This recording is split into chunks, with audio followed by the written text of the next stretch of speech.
오늘 함께 나눌 말씀은 신명기 9장 1절에서 8절 말씀입니다. 신명기 9장 1절에서 8절 말씀을 교독하도록 하겠습니다.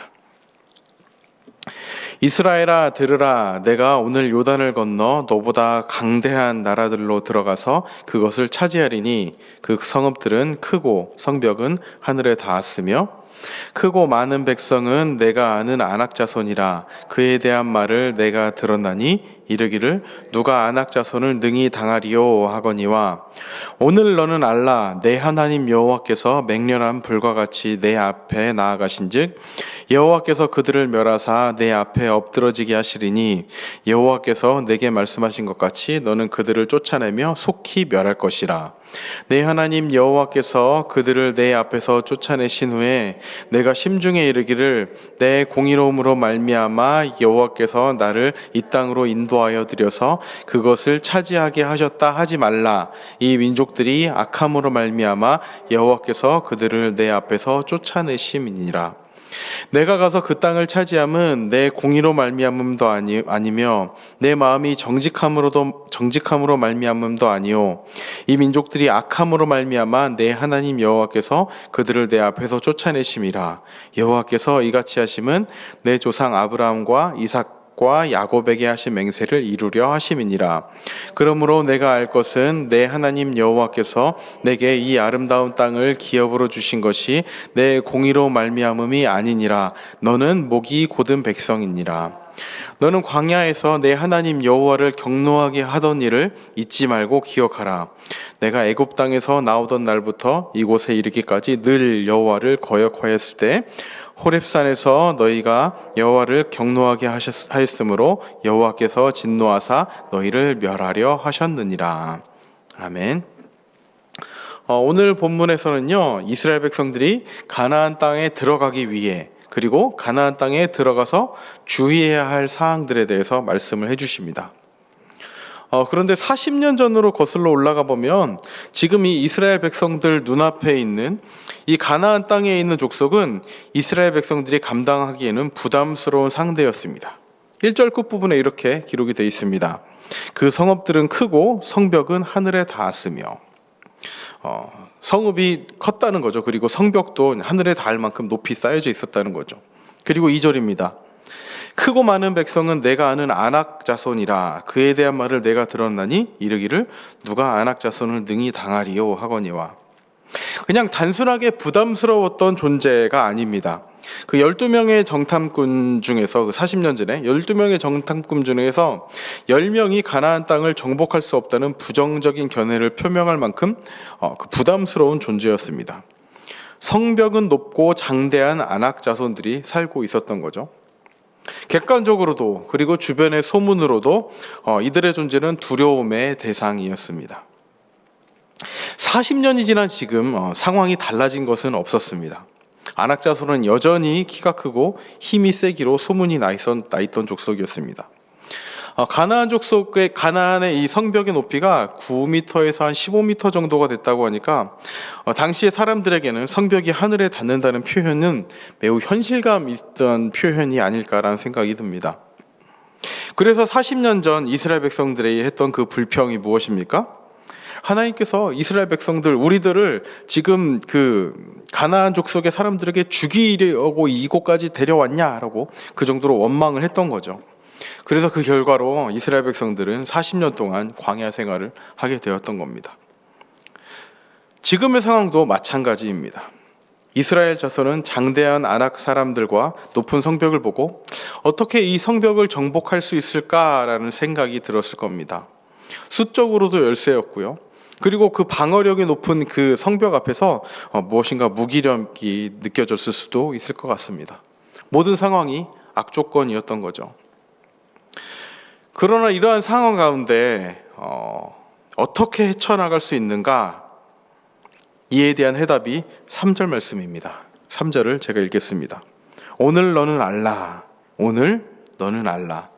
내 하나님 여호와께서 맹렬한 불과 같이 내 앞에 나아가신즉 여호와께서 그들을 멸하사 내 앞에 엎드러지게 하시리니 여호와께서 내게 말씀하신 것 같이 너는 그들을 쫓아내며 속히 멸할 것이라.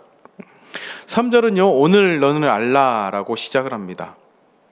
이스라엘 백성들은 이 아낙 자손에 대한 소문을 듣고 그들에 대해 잘 알고 있었습니다. 그러나 아낙 자손들에 대해 아는 것보다 더 정확하게, 더 자세하게, 더 명확하게 알아야 했던 것이 무엇입니까? 오늘 너는 알라. 이스라엘이 알아야 했던 것은 사실은 하나님입니다. 하나님. 하나님께서는 맹렬한 불과 같이 그들 앞에 나아가신다는 것입니다. 이 흥미로운 단어는 앞이라는 단어입니다. 앞. 너희 앞에 하나님께서 서신다는 이 말씀, 내 앞에 나아가신즉. 2절에 보면 누가 아낙 자손을 등이 당하리요 라는 그 주변 사람들의 반응에 대한 이야기가 기록이 되어 있습니다. 그런데 이 의미는 누가 아낙 자손을 대항하여 그 앞에 서겠는가 라는 의미입니다. 즉 그 앞에 설 사람이 없다는 그 주변 소문이 있었던 거죠.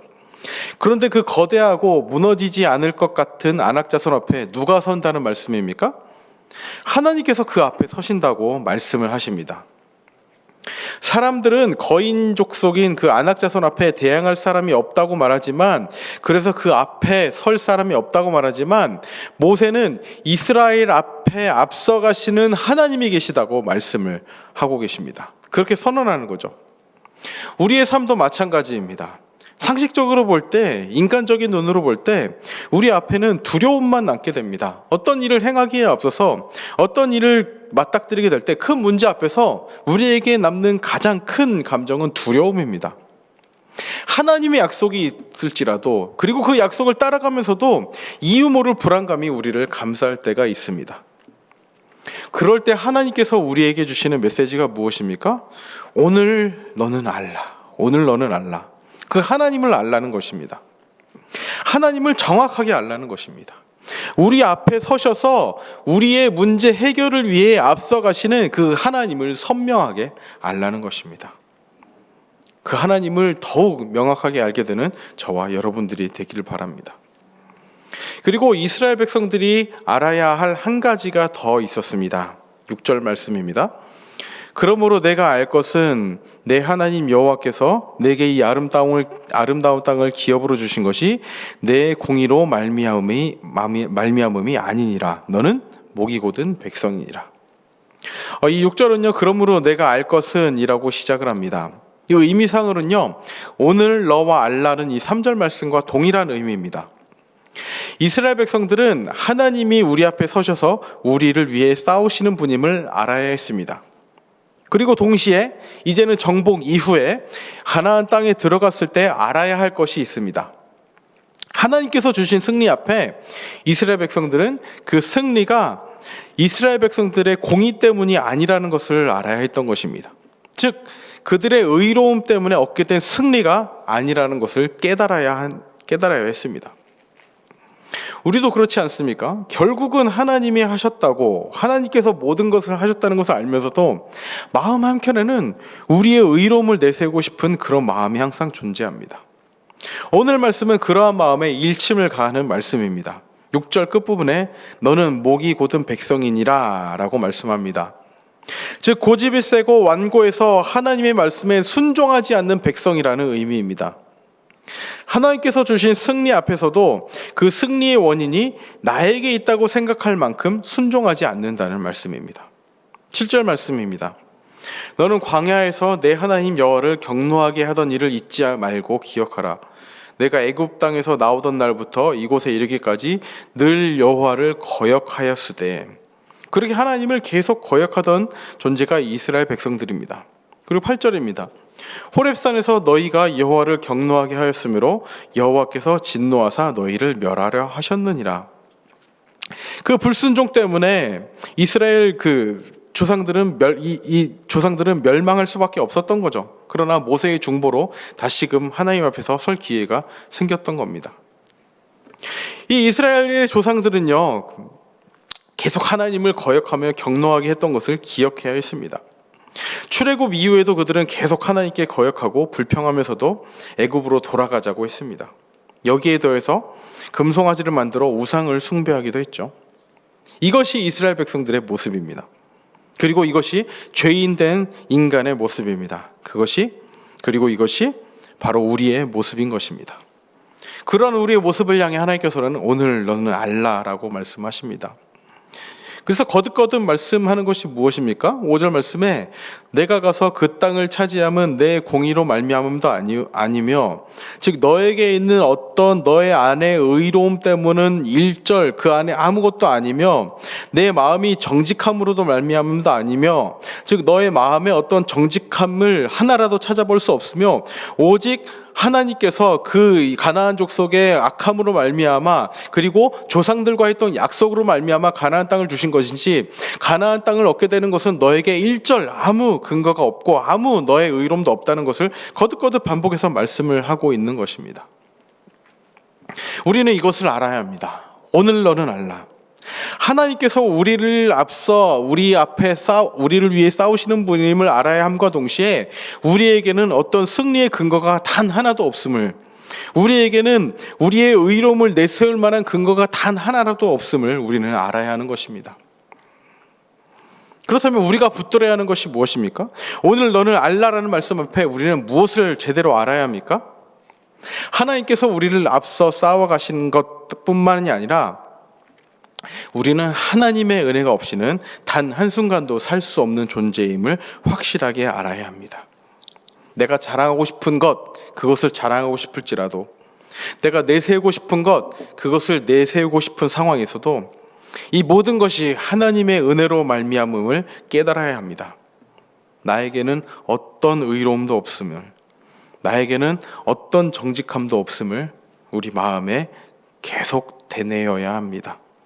그래서 모세는 약속의 땅에 들어가서 이스라엘 백성들이 자신의 의로움을 내세울 수도 있을까봐 그 교만함에 빠지지 않기 위해서 거듭거듭 이스라엘아 들으라 하면서 이 말씀을 하고 있는 것입니다. 오늘 우리도 이 말씀에 기록된 대로 확실하게 알았으면 좋겠습니다.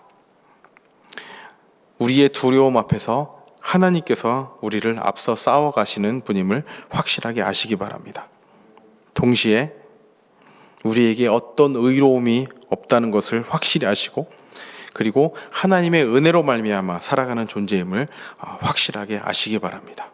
오늘 하루의 삶 가운데 그렇게 나를 앞서 싸워가시는 하나님을 경험하며, 그리고 나에게는 어떤 그 승리의 근거가 없음을, 그리고 하나님께만 그 승리의 원인이 있음을 명심하며 기억하며 살아가는 우리가 되기를 진심으로 소망합니다. 함께 기도하겠습니다.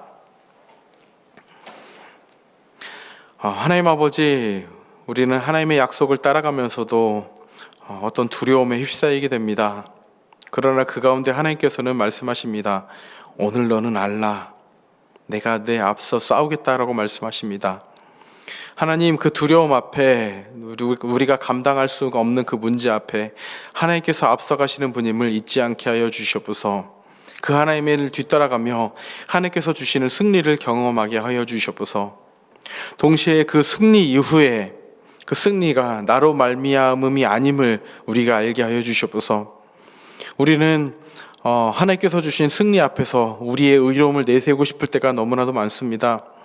우리에게 그 승리의 근거가 있다고 말하고 싶을 때가 너무나도 많습니다. 그러나 하나님, 그 승리 앞에 나는 아무것도 아니라고, 목이 곧은 죄인일 뿐이라고, 모든 것을 하나님이 하셨다고 말할 수 있는 우리가 될 수 있도록 인도하여 주시옵소서. 오늘 그 하나님을 경험하며 나아갈 수 있도록 인도하여 주시옵소서. 감사드리며 예수님의 이름으로 기도드립니다. 아멘.